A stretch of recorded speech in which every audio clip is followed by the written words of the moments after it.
नमस्कार साथियों। विश्व पटल में लेबनान नाम का एक देश है जिसकी राजधानी बेरूत में एक मंगलवार को भीषण धमाका हुआ है। ये धमाका उसके तट पर हुआ है, अमोनिया नाइट्रेट के भंडारण पर। बताते हैं ये भंडारण जो है पकड़ा गया था और इसको एक भंडार गृह में रख दिया गया था, उसी से ये धमाका हो गया है। जैसे कि आप जानते हैं लेबनान में वैसे भी गृह युद्ध 1975 से 1990 के बीच में चलते रहे हैं। वो पहले भी इन सब चीज़ों से जूझता रहा है। उसके बाद कोविड-19 जैसी महामारी, आतंकवाद और आज ये विध्वंस, इसके कारण इस देश को पूरी तरह से इसकी कमर आर्थिक चीज़ें तोड़ दी है। आज लेबनान बर्बादी के कगार पर आ चुका है। धमाके के बाद से 135 लोगों की मृत्यु हो चुकी है जो आसपास के क्षेत्र के रहे थे। आप उसका वीडियो देखे ही होंगे, कितना भयानक था।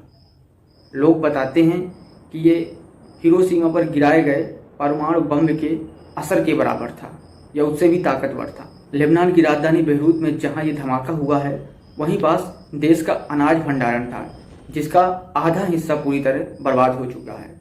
यानी कि आधा अनाज पूरी तरह बर्बाद हो चुका है। अब देश के अंदर खाद्यान्न का भी संकट पैदा हो गया है। हजारों लोग बेघर हो चुके हैं, कई लोग घायल भी हो चुके हैं, सड़कें ध्वस्त हो चुकी हैं, पूरे शहर में मिट्टी मलबा जमा हुआ है। पूरी तरह ये बर्बादी के कगार पर ये देश आ चुका है।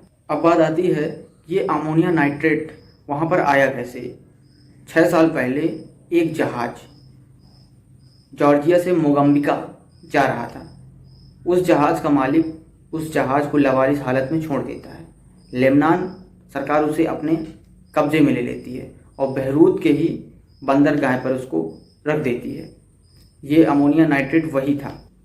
आज ये भीषण हादसा लेबनान में हो चुका है तो बहुत सारी प्रतिक्रिया आएंगी, लेकिन मैंने अध्ययन किया और उस चीज़ को मैंने पढ़ा तो मैंने ये देखा ये देश बहुत ही अराजकता के माहौल से हमेशा जूझता रहा है। जैसे कि आप देख सकते हैं कि उस भंडारण के बारे में, उस अमोनिया नाइट्रेट के बारे में अदालतों ने, कई स्थानीय लोगों ने सरकार से हमेशा कहा है कि इसको हटा लीजिए, इस पर ध्यान दीजिए। लेकिन वहाँ पर कई सरकारें बदली पिछले 6 सालों में, लेकिन किसी ने भी इस तरफ ध्यान नहीं दिया और आज ये भयानक हादसा हो गया जो आज इस देश को बर्बादी के कगार पर ले आया है। ये वहाँ की सरकारों की फॉल्ट रही है। वहाँ के लोगों ने जो कहा उसको नहीं सुना उन लोगों ने। ये फॉल्ट उन सरकारों में काम कर रहे अधिकारियों की है और वहाँ के सरकारी नुमाइंदों की है जो इन्होंने नहीं सुना, उस चीज़ पर नज़रअंदाज कर दिया। आज ये उसी का नतीजा है।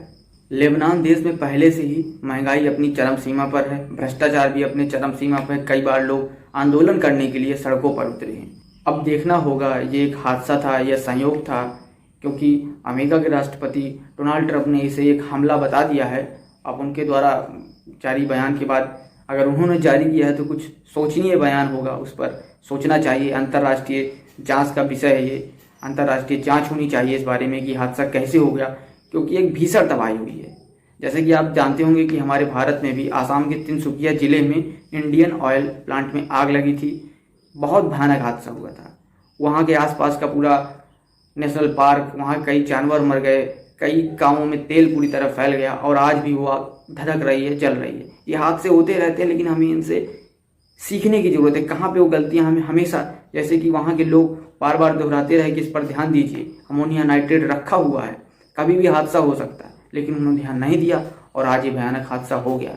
तो हमें भी इन सारी चीज़ों में आज भी हमें ध्यान देने की ज़रूरत है। हमारे देश में महीने 2 महीने में कोई ना कोई ऐसी घटना हो जाती है जिस पर हम बाद में सिर्फ बातें करते रह जाते हैं और कुछ नहीं हो पाता और हाथ में हाथ मलते रह जाते हैं और कई सालों तक हम पीछे चले जाते हैं। उदाहरण के तौर पर वर्तमान में आप तिनसुकिया आसाम के ज़िले को गूगल पर सर्च करिए और उसके बारे में पढ़िए, तब आपको पता चलेगा कि कितना हमें विध्वंस हमने देखा है और भविष्य में न जाने क्या क्या हमें देखना पड़े। इस हमले के बाद, इस हादसे के बाद फ्रांस और यूरोपीय संघ के साथ अनेक देशों ने लेबनान की मदद के लिए हाथ बढ़ाया है। पूरा विश्व उसकी मदद के लिए आगे आ रहा है क्योंकि हादसा बहुत ही भीषण है। आप इसकी तस्वीरें देखिएगा, इसके वीडियो देखिएगा। इस वीडियो में मैं डाल दूंगा, इसकी लिंक डाल दूंगा या फिर इसी वीडियो में मैं क्लिप लगा दूंगा उस हादसे की, तो आप देखिएगा हादसा कितना भयानक था। बहुत सारे लोग इसके गवाह भी थे। आप देखिएगा, इसके बारे में सर्च करिए गूगल में, तब आपको पता चलेगा ये हादसा कितना भयानक था। हालांकि अंतर्राष्ट्रीय जांच हो रही है इस हादसे के बारे में और ये हादसा लेबनान को बहुत पीछे ले गया। इस हादसे से सिर्फ हमें एक सीखने की ज़रूरत है, समझने की ज़रूरत है कि ऐसे हादसे हमारे देश में फिर कभी ना हो। हमें भी तमाम सारी चीज़ों पे हमेशा ध्यान रखने की ज़रूरत है ताकि तिनसुकिया आसाम जैसा दोबारा घटना हमारे देश में ना घटित हो और ऐसी तो घटना ना हो। विशेषज्ञों का कहना है कि जो ये हादसा था ये 75 वर्ष पहले हिरोशिमा में जो परमाणु बम गिराए गए थे उसके बराबर था, उतनी ही पावर का ये हादसा था। तो आप इस समझ सकते हैं कि उस हादसे में कितने आज भी जापान उभर नहीं पाया है। तो आप समझ सकते हैं कि लेबनान अभी कितने वर्षों बाद ये उभर कर सामने आएगा, जबकि आर्थिक संकट अब पैदा हो गया है, देश में अनाज की व्यवस्थाएं कमज़ोर हो जाएंगी। अब उसके बाद ये कोविड-19 जैसी महामारी भी चल रही है। तो हमें सबको सजग रहने की ज़रूरत है और सरकार को भी बिल्कुल सजग और सतर्क रहने की ज़रूरत है ताकि ऐसे हादसे ना हो जिससे जनजीवन आम लोगों का खतरे में आए। अगर आपको वीडियो अच्छा लगा हो तो लाइक करिएगा, शेयर करिएगा। अगर चैनल पर नए हैं तो सब्सक्राइब बटन पर क्लिक करना ना भूलिएगा। मिलते हैं अगले वीडियो में, तब तक अपना ख्याल रखें। जय हिंद, जय भारत।